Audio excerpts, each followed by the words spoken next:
Salam sejahtera dalam Tuhan kita Yesus Kristus. Kita harus mengalami perubahan. Karena itu yang diinginkan oleh Tuhan. Saat ini saya akan berbicara kepada kita sekalian mengenai kemana kita pergi menginjil. Efesus pasal yang keempat ayat 11 sampai ayat yang ke-12. Di situ memberitahukan kepada kita, dan ialah yang memberikan baik rasul-rasul maupun nabi-nabi, baik pemberita-pemberita Injil maupun gembala-gembala dan pengajar-pengajar, untuk memperlengkapi orang-orang kudus bagi pekerjaan pelayanan, bagi pembangunan tubuh Kristus. Saudara-saudara yang diberkati oleh Tuhan Yesus Kristus, tidak semua orang Kristen memiliki karunia khusus sebagai penginjil. Tetapi semua orang percaya diperintahkan oleh Tuhan Yesus untuk memberitakan Injil dengan berbagai macam cara atau metode. Nilai ini tidak boleh hilang dari gereja. Gereja harus berdoa, meminta Tuhan membangkitkan para penginjil serta memperlengkapi dan memperdayakan anggota jemaat untuk terlibat dalam misi ilahi ini. Dan dengan sukacita membiayainya. Bagaimana caranya kita terlibat dalam memberitakan Injil Yesus kepada orang lain? Yang pertama, kita harus berdoa agar Tuhan membangkitkan anggota jemaat menjadi pemberita Injil.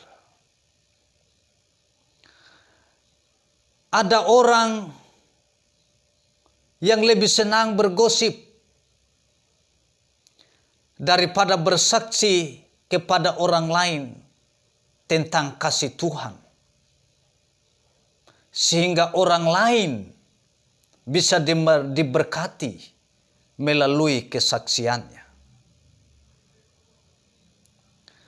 Memberitakan Injil adalah pekerjaan terbesar di dunia ini sepanjang zaman, karena menyangkut kehidupan manusia di masa yang akan datang.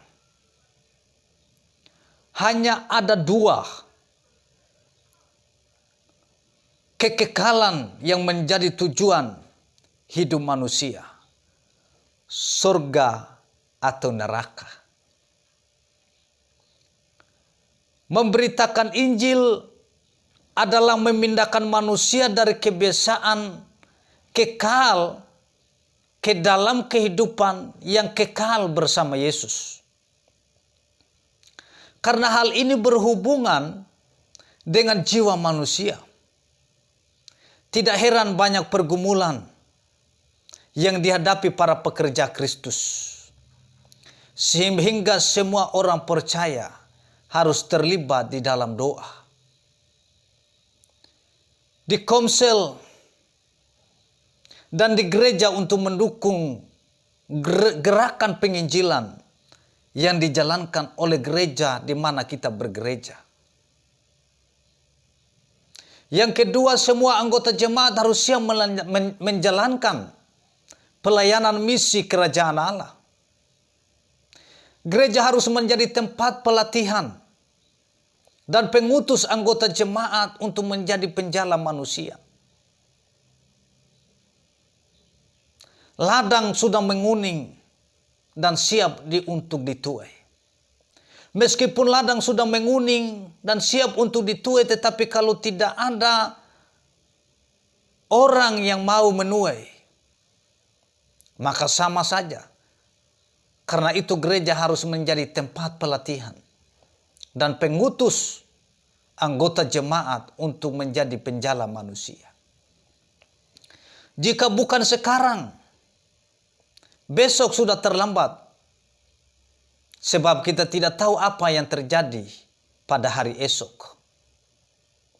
Sekaranglah waktunya. Hai para penuai, lakukanlah pekerjaan misi berapapun harganya. Ketika kita melakukan pekerjaan misi ini, memang kita harus bayar harga karena tidak semua orang sepikiran dengan kita. Kita bisa saja dimusuhi ketika kita menjalankan misi ini. Tetapi berapapun harganya, kita harus tetap lakukan untuk menjalankan pekerjaan misi. Yang ketiga, gereja harus bersedia membiayai misi dengan semua sumber daya yang dimiliki. Hati Tuhan adalah misi. Gereja yang memiliki hati Tuhan pasti siap membiayai pelayanan misi dengan dana yang dimilikinya. Hati kita pasti berkobar-kobar untuk misi, karena kita tahu bahwa itu adalah rencana Tuhan untuk penyelamatan manusia.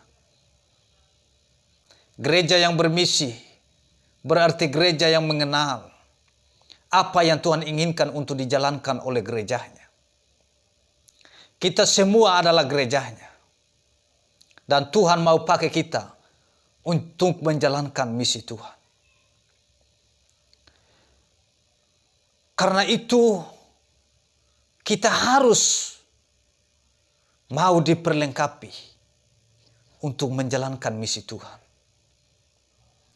Maju tak gentar untuk menginjil dunia, biar kita saksikan adanya pertobatan jiwa-jiwa bagi Tuhan.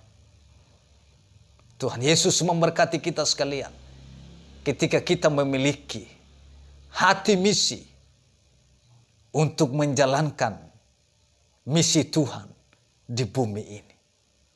Tuhan Yesus memberkati kita sekalian. Salam.